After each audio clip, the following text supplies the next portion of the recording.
मी आता सध्या 38 वर्षाचा आहे. माझं हेअरफॉल चालू झालेलं 17-18 वर्षाचा असताना. ओके. हां, तर हळूहळू पातळ केस होते, त्यामुळे ते हळूहळू जात होते. ओके.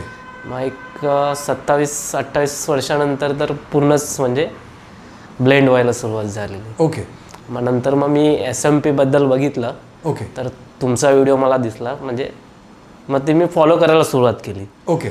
तर बोललं तर म्हणजे कसं ह्याच्यामध्ये काही असं आपल्याला ऑपरेशन्स वगैरे असं काही करावं लागत नाही आणि मेंटेनन्स पण नसतं. मग त्या आपल्याला हेअर ट्रान्सफर करण्यापेक्षा SMP बेटर आहे. म्हणजे त्याच्यात काही मेंटेनन्स नाही आहे, नॉर्मल आपलं.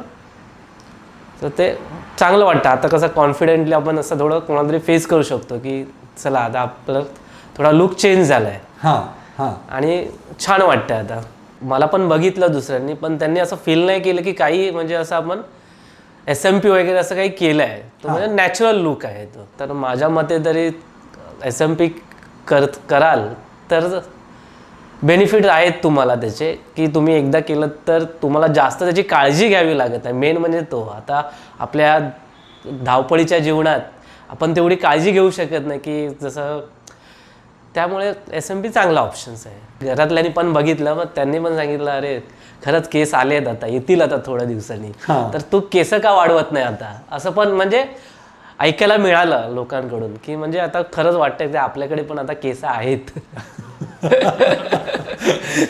Thank you so much.